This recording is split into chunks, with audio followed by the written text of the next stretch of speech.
మరొకసారి రెచ్చగొట్టే వ్యాఖ్యలు చేస్తున్నాడు యూట్యూబర్ అన్వేష్. దొంగన్న డాష్, ఇంక నేను ఆ మాటలు మాట్లాడలేను అంటూ ఇండియన్స్ని తిడుతున్నాడు,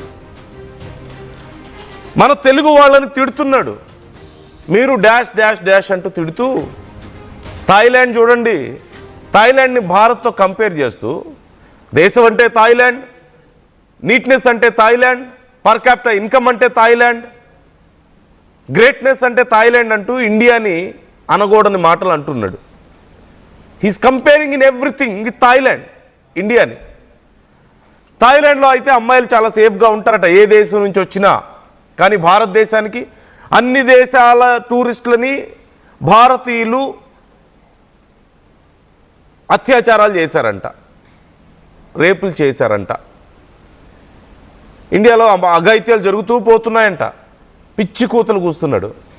థాయిలాండ్ని చూసి భారత్ నేర్చుకోవాలంటూ మళ్ళీ ఒక వీడియో చేశాడు.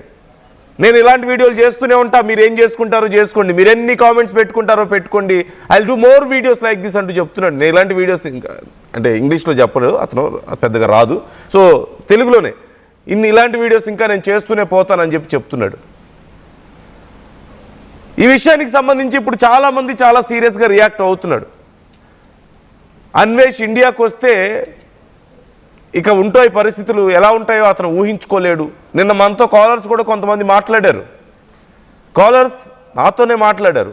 అతను కనుక ఇండియాలో ఉండుంటే ఎక్కడున్నా సరే, ఏ మూలనున్నా సరే అతని పరిస్థితి వేరే ఉండేది, కానీ వేరే దేశాల్లో ఉండి ఇష్టం వచ్చినట్టు మాట్లాడుతున్నాడు అని చెప్పి కొంతమంది అన్నారు. ఇప్పటికే కొంతమంది కేసులు పెడుతున్నారు. And we all know followers, చాలా పెద్ద ఎత్తున ఫాలోవర్స్ తగ్గిపోతూ వస్తున్నారు, మనం చూస్తూనే ఉన్నాం. ఫాలోవర్స్ చాలా తగ్గిపోయారు, లక్షల్లో ఫాలోవర్స్ ఎగిరిపోతున్నారు. సో కానీ అతనిలో మాత్రం ఎలాంటి చేంజ్ కనిపించడం లేదు. అదే మాటలు, అదే బిహేవియర్, భారతదేశం మీద అదే విషయం కక్కడం, తెలుగు వాళ్ళని అదే బూతులు తిట్టడం, రియలైజేషన్ కనిపించడంలా, ఎక్కడ రిగ్రెట్ కనిపించడంలా. నేను తప్పు చేశానని, నేను తప్పు చేశాను, మీరు ఒప్పుకోకపోతే మీరు నాశనం అయిపోతారని చెప్తున్నాడు. ఇది ఎక్కడి నాశనం, ఇది ఎక్కడి గొడవాసులు? తప్పు చేశానని నేను ఒప్పుకుంటున్నాను, నా సారీని యాక్సెప్ట్ చేయకపోతే మీరు నాశనం అయిపోతారా? ఇది అపాలజీ చెప్పడమా, లేకపోతే బెదిరించడమా, బ్లాక్మెయిల్ చేయడమా? నా నాలుక మీద మచ్చలు ఉన్నాయి, మీరు నాశనం అయిపోతారు, 2026 మొత్తం మీకు బ్యాడ్ జరుగుతుంది. Is this the way to convey sorry? Is this the way to apologise? ఇది ఎక్కడి గొడవ అసలు? ఇష్టం వచ్చినట్లుగా భారతీయుల గురించి మాట్లాడుతూ భారతదేశంలో వచ్చిన విదేశీ మహిళలు అందరి మీద రేపులు అవుతున్నాయని చెప్పి మాట్లాడుతున్నాడు. బుద్ధుండే మాట్లాడుతున్నాడా? కామన్ సెన్స్ ఉందా? ఎంతమంది విదేశాలకు సంబంధించిన వాళ్ళు భారతదేశానికి వస్తున్నారు, ఇక్కడికి వచ్చి వాళ్ళు సనాతన ధర్మంలోకి మారిపోతున్న వాళ్ళు ఎంతోమంది ఉన్నారు. కుంభమేళాకు వచ్చి చూడు, కొన్ని వేల మంది విదేశీ మహిళలు, విదేశీయులు కుంభమేళా సమయంలో వేల మంది, ఒకరు ఇద్దరు కాదు, సనాతన ధర్మాన్ని ఫాలో అవుతున్నారు వాళ్ళంతా. కొంతమంది మహిళలు భారతదేశానికి వచ్చి ఇక్కడ ఉన్నటువంటి లవ్ని చూసి, ఇక్కడ ఉన్నటువంటి పరిస్థితులను చూసి they wanted to stay here, ఇక్కడే ఉండిపోవాలనుకుంటున్నారు. మన కల్చర్ని ఫాలో అవుతున్నారు వాళ్ళ దేశంలో. వాళ్ళ పిల్లలకి మన పేర్లు పెట్టుకుంటున్నారు, భారత్ అని వాళ్ళ పిల్లలకి పేరు పెట్టుకున్నారు చాలామంది, తెలుసా?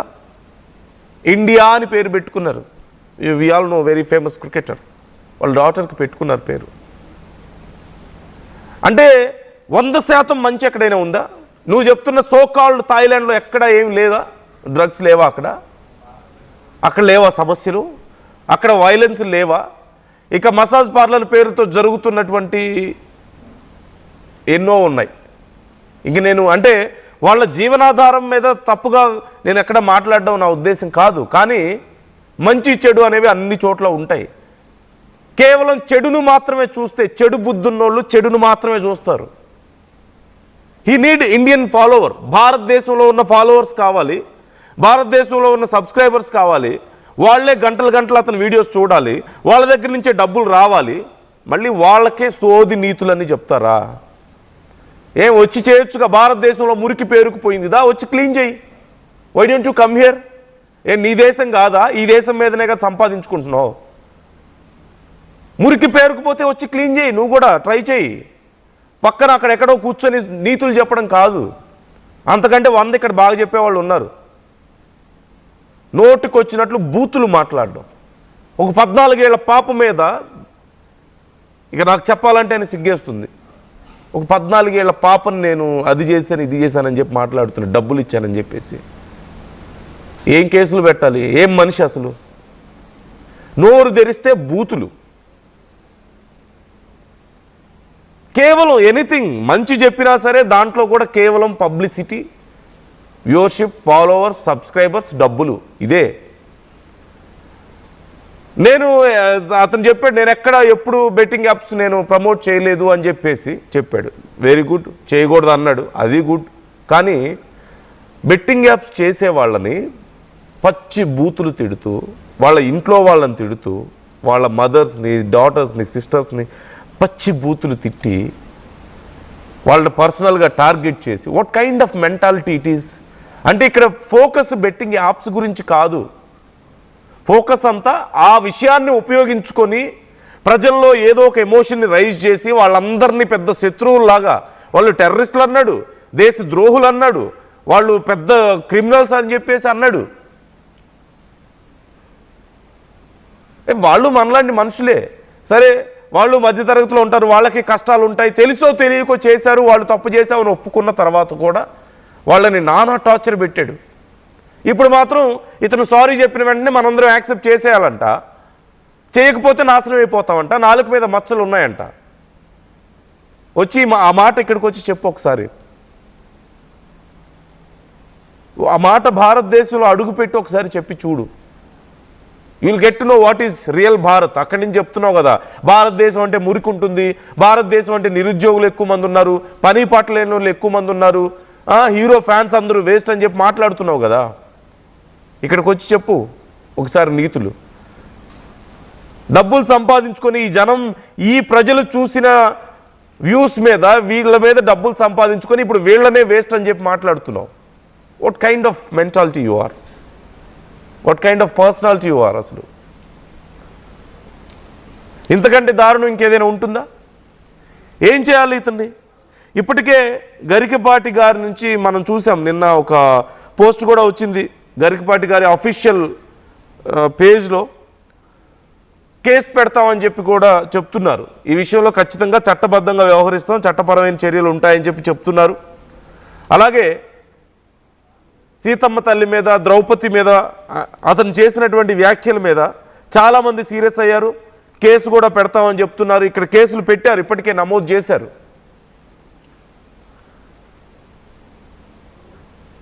కేసులు నమోదు చేశారు. ఒకసారి గరికపాటి గారి టీం చేసినటువంటి ఆ పోస్ట్ను ఒకసారి చూపించండి. అదిగో మనం చూస్తున్నాం. ఎప్పుడో గతంలో ఆయన చేసినటువంటి మాటల్ని ఇప్పుడు కొంతమంది జోడించి అనవసరమైన ఫేక్ ప్రచారాలు చేస్తున్నారు. దయచేసి అవన్నీ మాట్లాడొద్దు, అవన్నీ ఎవరు నమ్మొద్దు, వాటిని వ్యూస్ కోసం చేస్తున్నారు, వాటిని చూసి మీరు ఎవరు కూడా రెస్పాండ్ అవ్వద్దు. వాళ్ళ మీద ఎవరైతే ఇలాంటి తప్పుడు ప్రచారాలు చేస్తున్నారో వాళ్ళ మీద మేము చర్యలు తీసుకుంటాం, చట్టబద్ధంగా వ్యవహరిస్తాం, అప్పటి వరకు సంయమనం పాటించండి అని చెప్పేసి గరికపాటి గారి పర్సనల్ పేజ్లో ఆయన టీం పెట్టినటువంటి పోస్ట్ ఇది. అంత దారుణంగా మాట్లాడిన ఆ పెద్ద ఆయన్ని, సమాజంలో ఆయనకంటూ ఒక స్థాయి ఉంది, సహస్రావధాని, అలాంటి గొప్ప వ్యక్తిని పట్టుకొని ఇంకా పచ్చి బూతులు మాట్లాడినా సరే వాళ్ళు ఎక్కడా సీరియస్గా పెద్దగా రియాక్ట్ అవ్వలేదు. చూసారా? ఇది కదా భారతదేశం అంటే, ఇది కదా పేషెన్స్ అంటే. శివాజీని ఉద్దేశించి పచ్చి బూతులు, గరికపాటి గారిని ఉద్దేశించి పచ్చి బూతులు. అతనితో మహిళలు కొంతమంది కాల్లో మాట్లాడుతుంటే, ఇంటరాక్ట్ అవుతుంటే వాళ్ళని ఉద్దేశించి నాకు అవసరం లేదు ఫాలోవర్స్, తొక్కలో ఫాలోవర్స్ అని చెప్పి మాట్లాడుతున్నాడు. ఆ ఫాలోవర్స్ మీద డబ్బులు సంపాదించుకొని చివరికి నాకు అవసరం లేదు, నాకు ఎవరు అవసరం లేదు, చూస్తే చూడండి లేదంటే లేదు, నేను అడిగానా చూడమని చెప్పి అంటున్నాడు. వీడియోలు చూడమని నేను అడిగానా అని చెప్పి అంటున్నాడు. ఇప్పుడు అర్థమవుతుంది. ఆల్రెడీ భయపడ్డాడు. పెద్ద ఫాలోవర్స్ అందరూ ఎగిరిపోతుంటే భయపడ్డాడు ఆల్రెడీ.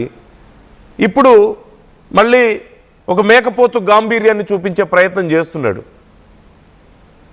ఈ విషయం గురించి మీరు కూడా మీ అభిప్రాయాలను మాతో షేర్ చేసుకోండి. ఏం చేయాలి, ఏం చర్యలు తీసుకోవాలి? ఇక్కడ ఉన్నటువంటి అతిపెద్ద విషయం ఏంటంటే, నేను విదేశాల్లో ఉన్నాను, నన్ను ఎవరు ఏం చేయలేరు. నేను థాయిలాండ్లో ఉంటా, చైనాలో ఉంటా, విదేశాల్లో ఉంటా, నన్ను ఎవరు ఏం చేయలేరు అని చెప్పేసి ఒక ధీమానా? అంతేనా? విదేశాల్లో ఉంటే భారతదేశం ఏం చేయలేదా? మీరు ఇష్టం వచ్చినట్టు మాట్లాడుతుంటే అక్కడ కూర్చొని నోటికి వచ్చినట్లు ఇక్కడ ఉన్నటువంటి మా దేశ పౌరుల్ని you are not Indian anymore, you are not Indian anymore, you won't get same support. ప్రతిసారి ఆ సపోర్ట్ దొరకదు ఖచ్చితంగా. గతంలోనే పిచ్చి పిచ్చి మాటలు మాట్లాడి, చాలా వంకర మాటలు మాట్లాడినా సరే చాలామంది ఏముందిలే ఏదో మాట్లాడుకుంటున్నాడు, వీడియోలు చేసుకుంటున్నాడు కదా, బతకనిద్దామని చెప్పి వదిలేశారు. ఇప్పుడు ఇక అంతకు మించి నేను ఇంకొంచెం హార్ష్గా మాట్లాడడం కరెక్ట్ కాదు ఇక్కడ కూర్చొని, కానీ పొగరు ఎక్కడా తగ్గల, ఆ నోటి దూల తగ్గల. ఒక మాటలో చెప్పాలంటే ఇష్టం వచ్చినట్లుగా మాట్లాడడం, మహిళలని కూడా చూడకుండా ఇంటరాక్షన్ సెషన్స్లో వాళ్ళని ఉంటే పోతే పో, నేను అడిగారా నేను సబ్స్క్రైబ్ చేసుకోమని, నిన్ను అడిగారా నేను ఫాలో అవ్వమని, అసలు నాకు ఫాలోవర్స్ అవసరం లేదు, ఫాలోవర్స్ వద్దు తొక్కవద్దు అంటే నేను అడిగానా? ఈ ఫాలోవర్స్ నన్ను ఫాలో అవ్వమని చెప్పి నేనేదో నా వీడియోలు చేసుకుంటున్నా, వాళ్ళకి నచ్చి ఫాలో అవుతుంది అంటే ఫాలో అవుతున్నారు పిచ్చోళ్ళ. అంత ప్రేమ పంచారే. నిన్న మనం చూసాం, ఆటో మీద అతని ఫోటో వేసుకున్నారంటే అర్థం చేసుకోండి ఏం చేశాడని మన దేశానికి. ఇంకొక మాట వాడాలని ఉంది కానీ నేను వాడలేకపోతున్నా ఇక్కడ కూర్చొని. ఏం చేశాడు మన దేశానికి? అక్కడ కూర్చొని నీతులు చెప్పడం తప్ప ఏం చేశాడు? మన దేశం మీద సంపాదించుకొని తినడం తప్ప, కోట్లు సంపాదించుకోవడం తప్ప, అమాయక సబ్స్క్రైబర్స్ని పిచ్చి మాటలన్నీ చెప్పి కోట్లు సంపాదించుకున్నట్టుగా అతనే చెప్పాడు కదా. అదిగో మనం చూస్తున్నాం. ఇక్కడ చాలామంది గొప్ప వాళ్ళు ఉన్నారు. వాళ్ళందరి ఫోటోలు కాకుండా నీ ఫోటో వేసుకున్నారంటే నీ మీద ఎంత అభిమానం ఉంటే వేసుకొని ఉంటారు, నీ మీద ఎంత ప్రేమ ఉంటే, వాళ్ళు ఎంత స్వచ్ఛంగా నిన్ను ఇష్టపడి ఉంటే వేసుకుంటారు. ఇప్పుడు చూసారా పరిస్థితి చివరికి? ఇప్పుడు చూసావా ఏమైందో? చివరికి చించి పడేస్తున్నాడు అతనే. వేస్ట్ అని చెప్పి అంటున్నాడు ఇతను. వేస్ట్ నేనేదో అనుకున్నాను, మంచోడు అనుకున్నాను, కానీ మా గరికపాటి గారిని, మా శివాజీని ఇలా తిడతాడా? శివాజీ మంచి వ్యాఖ్యలు చేశాడా కాదా అనేది సెకండరీ. He's Indian. ఇక్కడ ప్రేమ ఉంది, అప్పుడప్పుడు కొద్దిగా కోపం కూడా కనిపిస్తూ ఉంటుంది చేసే వ్యాఖ్యలను బట్టి, పనులు బట్టి. రెండిటికి ఆన్సరబుల్ అయి ఉండాలి. నీలాగా ఎక్కడో వేరే దేశాల్లో తిరుగుతూ శివాజీ ఆ విషయంలో సారీ చెప్పారు, కానీ నా అమ్మాయిల మీద విషయంలో నాకు గౌరవం ఉంది, వాళ్ళని గౌరవించాలనే ఉద్దేశంతో చెప్పానని చెప్పారు, హుందాగా ఉన్నారు. గరికపాటి గారు ఆయన స్థాయి గురించి మాట్లాడే హక్కే నీకు లేదు. ఆ స్థాయిలో నీకు కొంచెం కూడా లేదు ఖచ్చితంగా. ఇంత చీప్ మాటలు మాట్లాడుకుంటూ, చీప్ పనులు చేసుకుంటూ ఒక్కటన్నా మంచి పని ఉందా? నగల సామ్రాజ్యం పెద్దది, మన వేడుకల్లో నగల పాత్ర పెద్దది. నగల్లో మన సంప్రదాయం అది పెద్దది. అదే విధంగా నగలు కొనేటప్పుడు మీ సేవింగ్స్ కూడా ఇకపై పెద్దగా ఉంటుంది. అన్ని నగల తరుగును ముందు కన్నా ఇంకా తగ్గించాం. ఈ తక్కువ తరుగును చూస్తే వెంటనే నగలు కొనేస్తారు. డైమండ్ జ్యువెలరీ ధరలు కూడా పెద్ద లెవెల్లో తగ్గించాం. ఇకపై అందరూ డైమండ్ జ్యువెలరీ కొనుక్కోవచ్చు. ఏ ఆఫర్లోనూ పక్కదారి పట్టకండి. ఇక్కడికొచ్చి కంపేర్ చేస్తేనే తెలుస్తుంది మీకు ఎంత పెద్దగా డబ్బులు ఆదా అవుతుందో అని. ఇంకా జలుబు, తలనొప్పి, ఒళ్ళు నొప్పులు ఏంటమ్మా? శాస్త్రి వామ్ 5 రూపాయల ప్యాక్ రిలీజ్ అయింది కదా. చెల్లెమ్మా, శాస్త్రి వామ్ 5 రూపాయల ప్యాక్ రిలీజ్ అయిందమ్మా, వెంటనే తెచ్చుకో. శాస్త్రి బామ్ 5 రూపాయల్లో అద్భుతం.